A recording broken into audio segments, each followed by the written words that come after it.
je m'appelle Diane, j'ai 17 ans, j'habite à Tours et je suis partie aux États-Unis.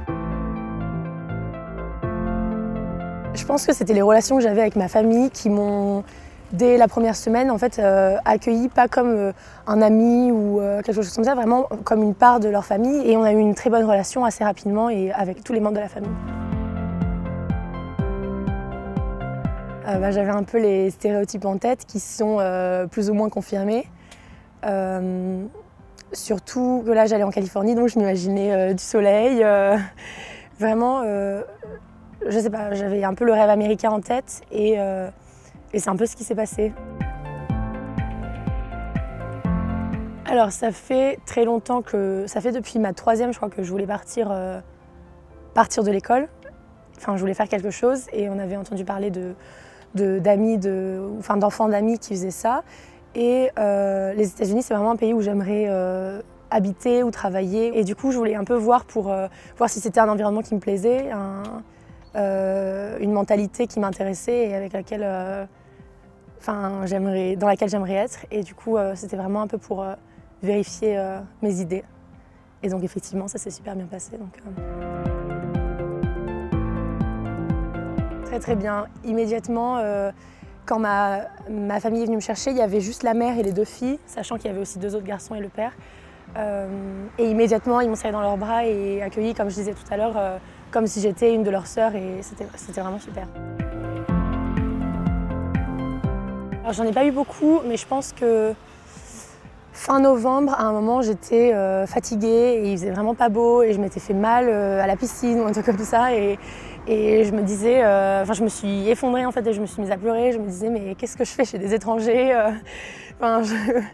Je sais pas pourquoi j'ai fait ça. Et en fait, la famille était vraiment très présente pour moi à ce moment-là. Et à chaque fois, dès qu'ils voyaient qu'il y avait un tout petit truc qui allait pas, même si honnêtement, il n'y en a pas eu beaucoup, ils étaient vraiment là pour me soutenir et me rassurer en fait. Et c'est parti, ça a duré quelques heures et après je me disais mais en fait profite des moments que tu as, pense pas aux moments tristes parce qu'une fois que ton année est finie, même si on a l'impression qu'une année c'est long, une fois que ton année est finie, c'est fini. Même si tu reviens dans le pays, tu n'es plus l'étudiante d'échange. Donc ouais, je me suis vraiment dit, juste pense au moment parce qu'il y a tellement de jours où je me suis éclatée et où ça a été vraiment super pour moi. Je me suis dit c'est pas un petit après-midi qui va me changer mon idée de mon voyage.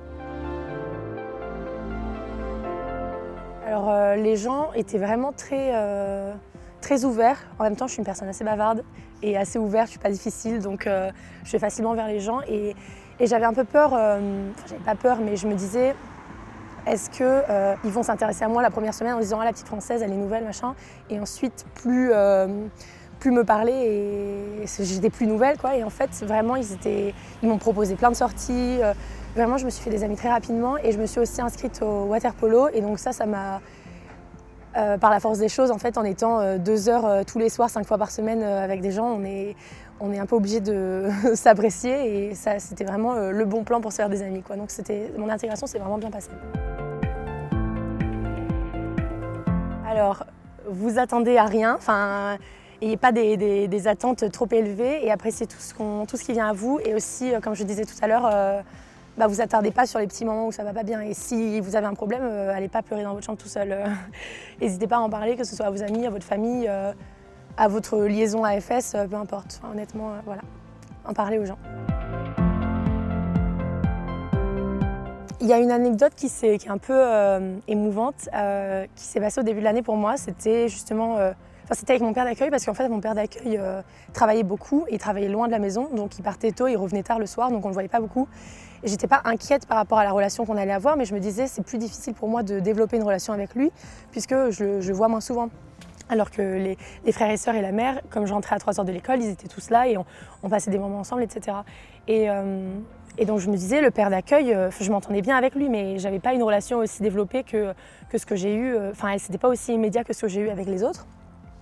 Et un jour, j'avais water polo et c'était notre premier match et j'étais toute excitée et j'avais rempli tous les certificats médicaux, etc. qu'il fallait. Mon maillot de bain venait juste d'arriver, j'étais vraiment ravie. On devait quitter le lycée plus tôt en bus pour aller s'échauffer au match en fait. Et là, juste avant la pause du midi, il y a le responsable des sports qui m'appelle et qui me dit oui, t'as oublié de... Enfin, il me faut en fait d'autres papiers, il faut que j'appelle d'autres gens, donc tu vas pas pouvoir jouer aujourd'hui, mais je pense que la semaine prochaine, ça sera bon. Et là, j'étais dépitée et je me disais, mais zut, je suis dégoûtée, j'étais dégoûtée quoi, parce que tout le monde était excité, toute mon équipe était hyper à fond et on avait prévu plein de trucs pour toute la journée et le soir et je me dis, je vais pas pouvoir y aller.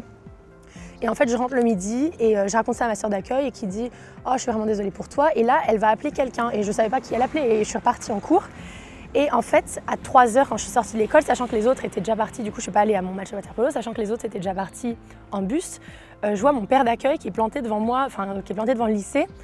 Et je me dis, mais qu'est-ce qu'il fait là? D'habitude, il rentre à 21 h. Et là, il me dit, je t'amène à ton match de water-polo. Et je me dis, mais mince, il voulait m'amener. Et en plus, je peux pas jouer. Comment je vais lui dire? Enfin, ça va lui faire trop de peine.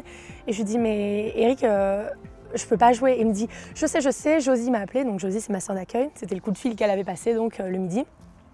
Du coup, j'ai quitté mon travail et puis je suis allée chercher dans ta chambre les passeports qu'il fallait, les photocopies, etc. Je les ai amenés, j'ai dit au gars de se dépêcher quand même pour que tu puisses jouer. Et du coup, il m'a amené à mon match de water-polo, il est resté regarder et tout, il m'encourageait, c'était vraiment super. Et c'est un peu le moment où il est passé de ma famille d'accueil à un peu mon père de substitution pour l'année. Enfin, c'est vraiment le moment où j'ai senti que la relation s'était créée. Donc voilà, c'était un peu émouvant.